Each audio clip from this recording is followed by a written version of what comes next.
All right, welcome back. This is Friday, January 14th.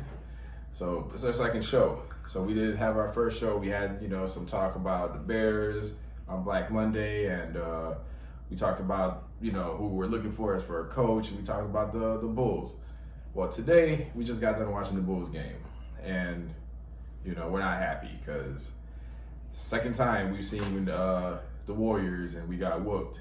So yeah, we're a good team out east, and but I don't know if we're ready for this dynasty team.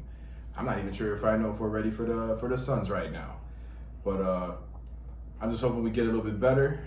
But yeah, Rob, what you got to say about this, man? What's up, Mike? What's up, Frank? What's up? Well, what I got to say about today's game, it was just a total mishap of everything. The Bulls' transition defense was horrible. They can't guard off the screens. It was just horrible all the way around. Yep. Words can't express. Seeing like a lot of similarities to the game before when they played the Nets. So it's just like the Bulls kind of need to tighten up a few things, their transition defense and help side defense as well. Get some rebounds, box out. Then I believe it would have been a better game. What do you think about that, Frank?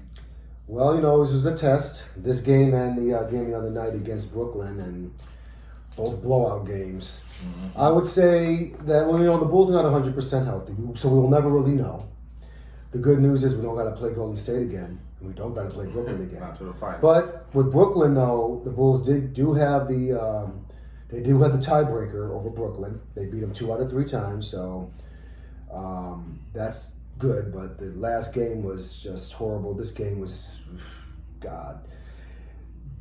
Unfortunately, they're not in the same league as Golden State at this time. Now, right things will change. Things could change, as the season goes on. The big story, though, is the injury to JR. Zach LaVine. And so we don't know what the extent is. It says, reports say they don't think it's serious. They're pretty confident it's not a serious knee injury, and that they're going to get an MRI and check on him tomorrow and see what happens. But they're already thin as it is, so they lose him. You got Caruso still has COVID somehow. It's been 2 weeks. And you have Green, a.k.a. the baby's brother. It looks like the baby. Come on. It's not like the baby? You kind of look like the baby, right? But they didn't show up to play today. They didn't show up to play the other day. Or maybe they did. They're just not in the class of a Brooklyn or a Golden State. I do think Brooklyn, though, I think when the Bulls are full strength and Brooklyn's full strength, I think the Bulls could probably take them. I just don't have confidence like that in Brooklyn. Well, the Bulls gotta get ready because people are gonna come after the Bulls now. They know they're a good team. They're in first place. And, people don't think like the Bulls of last year or the year before where they'll just come over here and you don't see the stars and just run over the Bulls. They know the Bulls can play. They know they have some talent. So the Bulls need to come up and be ready for that, Hopefully everything's okay with my main man, Zach. Because I know he was in Minnesota, right? He had that little issue with the knee. I think he blew out his knee. Yeah, so hopefully that's not like a second go-around for that, No. Well, probably because when I was looking at it, you couldn't even tell he was hurt. He just walked regularly out there. He didn't look like he was any serious. I didn't know what it was. Mm-hmm. But, hopefully it's nothing serious and he can get back on the court soon. I mean, they were tested these last couple of games because we'll see what happens. There's still a whole second half of the season left. So hopefully no trades. I don't want to see no trades from them. They don't need to make any trades. No, if anything, we need another big man in the middle. If anything, then maybe we need another big man. Who are you going to give up for it? I mean, really, is there anyone you want to give up on the Bulls? They can give up Bradley. Man, I was hearing some stories they want to give up Kobe White. I don't want to give up. No, they're not going to. I'm keeping Kobe White right now. No, they first of all, they got plenty of pieces they can give to other teams. But if I'm the Bulls, I'm not trading anybody to any of you people. We're trying to win. Especially teams like Milwaukee or Brooklyn. Definitely screw the Lakers. They're always trying to steal other people's talent. Now they're paying the price for it. Forget them. I would not make any trade with them no matter what. Let that old team stay old and decrepit. Because I would not, if I'm any team in the NBA, do not help the Lakers out. Let them stick with what they got. I make no trades with them at all. They got nothing anybody wants. So what do you guys think about the upcoming All-Star game? Who do you think someone from the Bulls going to make it? Well, it's obvious. They got 2 to 3 players that's probably going to make it. DeRozan's definitely going to I can't agree. Well, those clutch shots that he hit, I mean, that definitely right there put him up. Well, it's obviously going to be DeRozan. He has 2.9, almost 3 million votes already in the guards. And he's way ahead in first place right now. The second person next to him in that position is Trae Young with almost 1.6 million. I mean, my goodness, DeRozan's beating him by over 1.3 million votes. Zach LaVine definitely is gonna make it because you're looking at he has 1.4 million, so he's third. He does make it, man. He's been that rebel. Well, do you think they're gonna have? Do you think they're both going to be starters in the All-Star game, or that one's? Well, DeRozan for sure is going to be a starter. They're both going to be starters. You think they're both going to be starters? You're talking about straight, man. Zach LaVine, 2-time dunk champion. Well, that means you're talking about that means you're going to have James Harden come off the bench. You're going to have Trae Young come off the bench.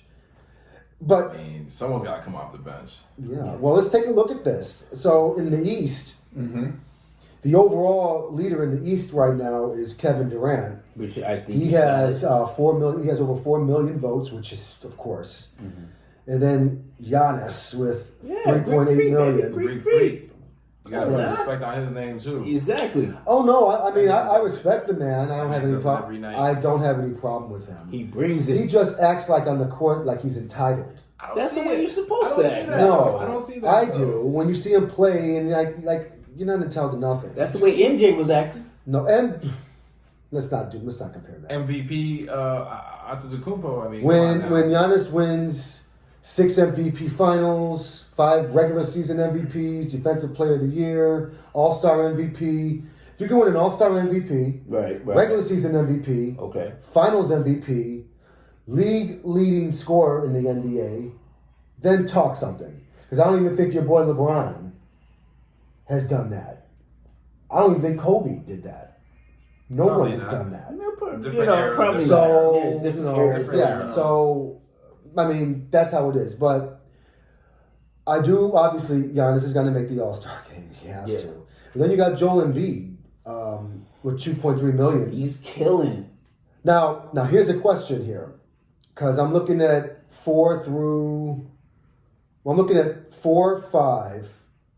and 5 here. So you have Jason Tatum, 1.1 million.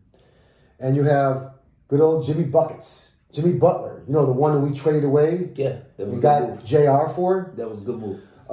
He has 978,000 votes. Now, I have no doubt that he's definitely making the All-Star game. You can't keep the All-Star game without Jimmy Butler in it. It may happen. If he's healthy. He's healthy. Because that man has been staying hurt ever since he left here. Matter of fact, he left Minnesota. He went to Philly. He was hurt. I mean, Miami, this season alone, he's missed about 20-something odd games.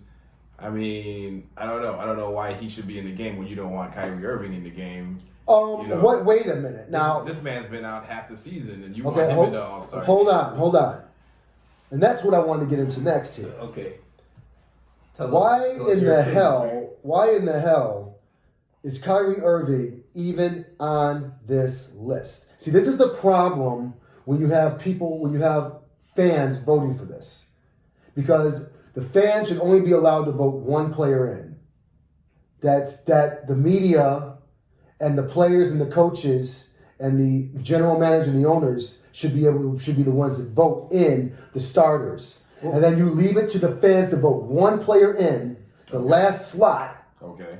The fans can get that vote. But they should not be allowed, because this is ridiculous. You got Kyrie Irving, who shouldn't even be allowed, his name shouldn't even be on this list at all. He has 561,000 votes. The All-Star game is just a popularity event. No. The bottom line is the fans should not be allowed to vote for the starters. Only one. They're going to show up, and the game is for the fans. Well, of course it is, but not the voting for the All-Star game. But it doesn't really matter. It goes by the top players in the league that perform the most. Not for someone who decides not to play half the games because he doesn't want to get vaccinated. But it doesn't really matter. So it does matter. The two top vote getters, they choose their teams. Yeah, but they can only choose by the list of who was voted in. That's who they pick. And my point is, Kyrie Irving should not be allowed, should be disqualified, period, from being allowed to even be participate in any fashion, form at all in the All-Star game. He's only played 3 freaking games. Yeah. If that's the case, let's put Kawhi Leonard in. Let's put Klay Thompson in. He can't play. Let's put them. Okay, exactly. Let's put Klay Thompson. Klay Thompson's not on that list? I mean, my goodness. No, Klay Thompson's got to be on that list. No, he's not on this. Let me take a look. I'm looking here.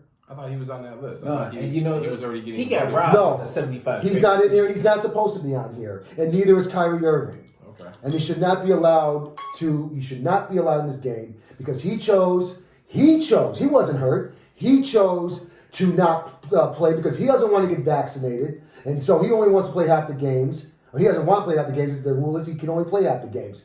And because he chose, he doesn't want to get vaccinated. He doesn't give a damn about his team. So in that case, why would you even let him vote him in there? In my opinion, he should be scratched off. He should not be allowed to play.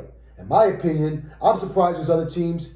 You know, if I'm the owner of a team, you come to my building, I'm like, you're not playing here either. If you can't play in your building, why you're not going to play in my building. Here, you know what I'm saying? I mean, you don't want to get vaccinated, then you don't want to play. Yeah, but Bottom line. in closing, it's just the All-Star game is a popularity event. You can't really control what the fans want because they just want to see who they want to see. You got to see a lot of high flying. Exactly. That's all it is. It's no defense. Passes. I'm not a big fan of it anyway. So LaMarcus Aldridge is actually on this I'm not a list. fan of the All-Star game. Did you see the one last year when Steph Curry was hitting all those crazy threes? No, I didn't even pay attention to it, man.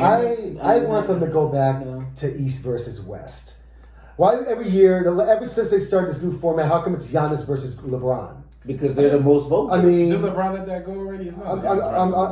It's gonna be LeBron because he has the most votes overall. Well, no, actually, Steph Curry has the most votes, has more votes than him. Yeah. I think LeBron said he didn't want to be Team LeBron. Well, he shouldn't be. I mean, it should be named Team this and Team that.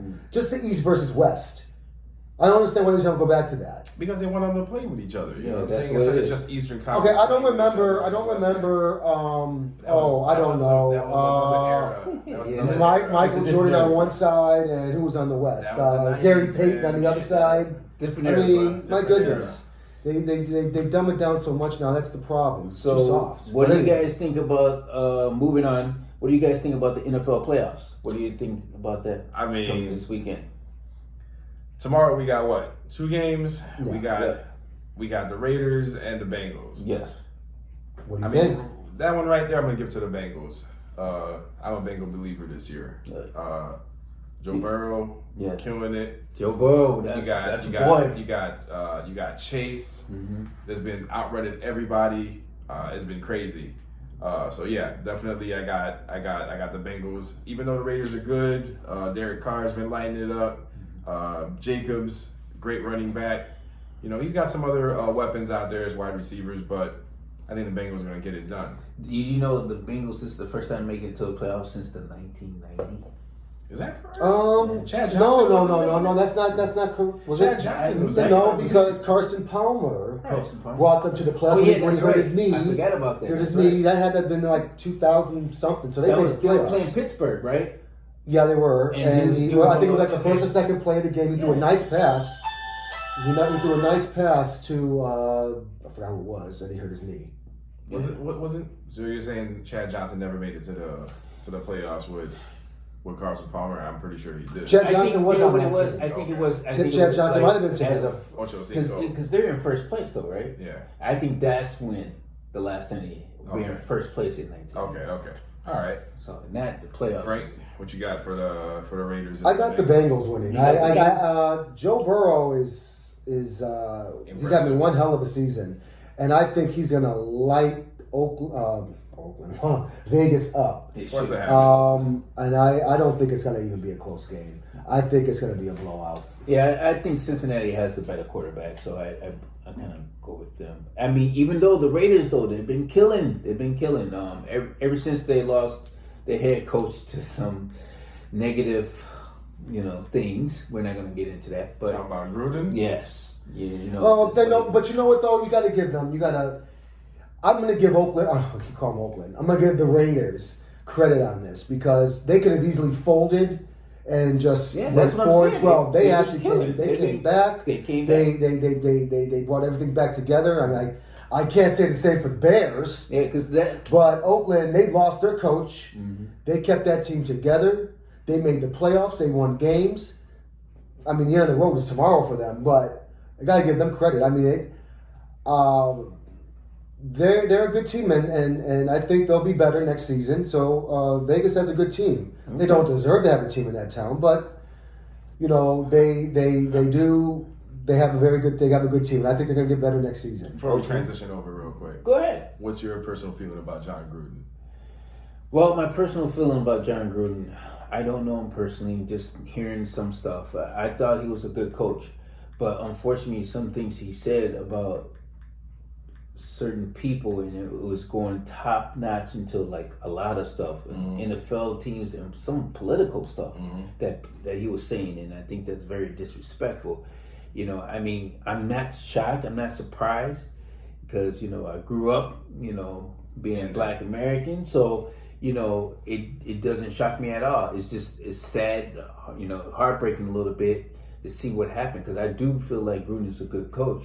It's just unfortunately those type of things because it's not right because, if you're being coached under that gentleman there and not knowing what he truly thinks about you, and so it's just like, that's kind of wrong. A lot of mixed feelings about that.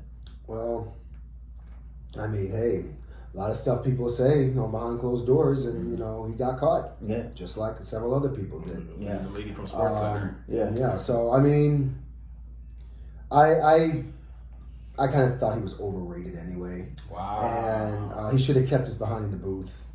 And I'm glad he's gone. Super Bowl coach. Super Bowl loser. He didn't do lost the Super Bowl, but he did win. But he won. I think it was another. I think he's overrated. I think the time has passed him by anyway. When you're out of the booth for many years, I mean, you just can't just think you're gonna get back into coaching. But he came back out of the booth and he was leading Oakland into a slump because they were losing when he got fired. He exposed. He was the original person who exposed Matt Nagy. You know that, right? Well, that's fine, but I'm just saying he's not a good coach. Okay. And he's don't get a disco ball, but let's start. He won't be in the NFL again. He's finished. I mean, if they let him back in the NFL, then why won't they let Kaepernick back in? They blackballed him. They give her a blackball. That's too political. So I mean, that's all I got to say about that. Yeah. Cap should be back in there, man. Now going to the next game, Patriots and yes. Let's talk about that. So Patriots are going to the Bills for a playoff game. I'm going to head this one off, man. Go right ahead. I'm going to head off with this one. Go right ahead, man. Go ahead. So right now, we're going to go with my Patriots. I've been with the Patriots since Brady started on that game. Probably before that, because I used to watch the Patriots before that. But right now, I believe in the system. The Belichick system is pretty serious. We're talking about a rookie starting for them right now, and they made it to the playoffs. I wish the Bears had a rookie that could, lead us into the playoffs. Oh, that sounds like a low blow to me. But I'm a Bears fan. This is more Chicago sports opinions, and this is what we talk about. But we're talking about the Patriots right now. The Bills are impressive. Josh Allen's been very impressive. He's got a great arsenal. But right now, I'm going to go with the system, and I'm going to go with experience in the playoffs. I'm not going to go against the genius of Bill Belichick. So, Patriots for me. Gotcha. Now, for me, I had the Patriots earlier in the week, but I kind of changed my mind. The only reason why I just can't get away from Josh, man. I kind of like him. I like his game. I like the way he plays quarterback. I think the games are going to be different when you play in the playoffs, which is also true. So I think Josh is going to kind of pull out the win there. Even though Bill, he's going to make it hard for him, though. He's not going to make it easy for him to come out there and win. Well, Mike, I'm going to say that Tom Brady ain't walking through those doors in New England no more. He ain't there no more. They don't have that little magic that they had. Okay. So, no. I'm going with Buffalo on this one. Josh Allen, I got him having a pretty good game. Your boy Mac and Cheese, rookie, he is going to stumble. I don't think he's going to have a very good game. I think he's going to rookie jitters. I think he's going to have a horrible game because Buffalo's defense is pretty good. I believe he's going to be throwing pick after pick after pick. I think he's going to get sacked. He's going to rush it. Man, it looks like Mac Jones has a better passer rating than Josh Allen does. Yeah, but does he play Buffalo 100 times a year? No. Okay. So we'll see what happens tomorrow. I believe he's going to have a horrible game. He's on the road. He has no experience in the playoffs ever. And I think he's going to be exposed. You know who's going to have a big game? Who I think is going to have a big game? Who is that? Stephon Diggs. Mr. Diggs is going to have a very good game. I mean, this man has put up 1,200 yards in the regular season. Bill Belichick and the way he coaches. Yeah, I understand that, but I don't think. And I think Mac is the reason why he plays the way he is. Well, I got. Yeah, and this man has 10 touchdowns for this season, and he has over 1,200 yards receiving. That's impressive. And I believe he's going to have. He's definitely. I'm going to say $150 receiving, probably a couple of TDs. Josh Allen, I mean... Patriots are going to shut that down. I doubt it. Josh Allen is probably going to throw for about 350 yards. Wow. 4 touchdowns. On a Bill Belichick-led team? Wow. I think you keep forgetting. Bill Belichick-led teams for the last 20 years, out of 18 of those 20 years, he's been over 20 years, right? Mm-hmm. Was Tom Brady. You saw what he did when he had Drew Bledsoe. Nothing. And then you see what he's doing with Mac Jones. You'll see tomorrow. Okay. So I definitely got the Buffalo winning that game, and I don't even think it's going to be close. Okay. I'm going to say like I said earlier in the week. I think that Buffalo is going to destroy them. All right. I'm going to be watching this. Yeah. Well, they'll all be watching it, but I told you so. All right. So what about the Bears news? You guys hear anything new about that? Well, yeah. Why are the Bears looking for head coaches and they still haven't got a GM? I haven't heard anything about GM news, about who they're looking for as a GM. But then again, when you have Ted Phillips looking for the GM, God knows what's going to happen. So, of course, the Bears are doing things backwards. Let's go and interview Leslie Frazier. Let's go interview the coach that got fired from Miami. Let's go interview this coach. Why are you interviewing a coach when you don't have a GM? Well, my understanding is if you're the GM, you want to bring your own people in. You don't want to sit there and have upper management dictate who you want to have as head coach. If I'm the GM of this team, I'm going to pick my own head coach. My coach is going to pick his people who he wants in there. I think the reason why they're interviewing a lot of head coaches, and they're probably interviewing a few GMs, but more head coaches, is to see what exactly they can fix when it comes to the Bears. But what's the point? The GM makes that decision. It's just kind of just to look, see out there, see what people think about them, and also, I mean, everybody knows everybody in the NFL. Mm-hmm. So even if they just interview a head coach prospect, they know the GM who works well with them. It's not nothing like invisible type of thing. Like, hey, here I got Jim Harbaugh and I got Franklin Taylor as the GM. It's nothing like that, So they all know who can kind of work with together and stuff like that. So I don't really put nothing in there because I think what the Bears will do is they will hire a GM before hiring a coach. I just think they just want to talk to people, see their perspectives on things, and let it go from there. But I do agree with you. It's the Bears. And they do stuff backwards. It's hard to trust the organization and the family. So Minnesota fired their GM. Yeah. New York Giants, I think, fired their GM. Mm-hmm. Now, do you hear anything about them searching for head coaches? I sure haven't. Well, maybe because they're searching for GMs. Yeah, they're searching so the head coaching position shouldn't even be mentioned right now until you get a GM in here. And then let that GM talk about who it wants to bring in. I mean, we're looking at GMs right here. I see they're looking at Rick Smith as a GM right now. I saw somebody else on here a minute ago. That's another GM. Oh yeah, here we go. Champ Kelly. Is another. Well, it'd be interesting if they that would be interesting because I don't think the Bears ever had a black GM in their history. I doubt it's gonna happen. But well, it's the Bears we're talking about. And as long as they have the same old people making those decisions. Man, we're down to one black coach in the entire league right now. I just think the Bears need to hire a strong player personnel. Well, that's not going to happen with Ted Phillips calling the shots. I mean, the owner didn't want it. He's like, he just wants the GM that will report to him. And so right now, they have someone who's just doing the coaching and the GM search. What's the time? Almost. On there. So, another thing I saw was as far as coaches go, we're looking at some Buffalo Bills coordinators for head coaching positions. And to tell you the truth, I'd take it. I mean, that's from a up and coming, learning, hard-nosed franchise, which I think, that's what the Bears represent every year. Hard-nosed, developing team. So yeah, right now I would take someone from the Buffalo Bills culture over Flores coming from the Miami Dolphins. No, he's a killer, man. He's been coaching that team up. I don't know, man. I'm not impressed. I'm not too impressed with them. I think the Bears are a better team than the Miami Dolphins, in my opinion. I just want the Bears to have a plan. I don't care. I want them to plan. Everybody knows they want to win the Super Bowl. That's good, and win games. But we need a plan. How are we going to get there? How are we going to approach it? And how are we going to maintain it? That's what I want.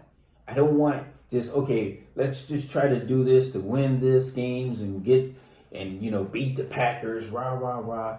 How are we going to get there to beat the Packers consistently and to win the Super Bowl consistently? Okay, that's what I want to see. Well, it starts with the scouting. Scouting, okay, yeah, and that goes on the GM. Scouting, GM, but I believe right now the way the game is, you have a lot of teams with player personnel plus GMs, because what they do is take the work away from everybody, separate some of the work, so that the player personnel can worry about the scouting and talking to the ownership. GM can kind of concentrate on the players, bring them on the team, free agency and things of that nature. Then you got the head coach just worried about coaching, and then everybody around him with his coaching. So I think that's what they really need to do. But until then, I'm going to keep my fingers crossed. Hopefully the Bears just make a good move. Well, they need to get football people in the front that makes football decisions. Stop having a financial guy, Ted Phillips, trying to pick NFL GM. He's not a football man. He's not a football coach. He doesn't know anything about personnel in football. So you don't have... Why in the hell would you have him pick a GM? Have a football person pick a GM, Now, I heard they're trying to talk... What was his name? Bill Polian? Is that his name? Who used to be the GM in Indianapolis for all those years when he picked Peyton Manning. That's okay, but I mean, I think they should pick someone who is younger, a football guy who's younger, because out with these old faces and in with new people, new football people who knows about today's game, that needs to focus on offense. Again, I will say this again: we need to have a high-powered offense on this team, in this town for the Bears. You need to have, someone who could build around Justin Fields' strengths, because I want Justin Fields to throw for 4,500 yards. I want him to have 40 touchdowns. I want Montgomery to have 1,500 rushing yards. I want to have a receiver that who can catch for 1,500 yards and 18 touchdowns a year. And we don't have to have a powerful defense. We don't have to have the best defense in the league. If we struggle a little bit on the defense, fine. We don't have to have a top-notch defense. We can be a top 10 defense. We can be a top 15 defense. Good. We got to be a superior offense. We got to have a top 5 offense. If the Bears are going to beat Green Bay, if Aaron Rodgers is going to stay in that town and you're going to beat him, you're going to have to match him. You're going to have to outplay him. You're going to have to be able to put up 300, 400 yards a game. You're going to have to put up 4 touchdowns, 5 touchdowns a game. You're going to have a solid offensive line. Okay. You know. Well, thanks everybody for joining us for this little podcast today. Just breaking down a few things, some of the playoffs and everything like that before the weekend kicks off. Yep. We'll see you guys next week. Over and out.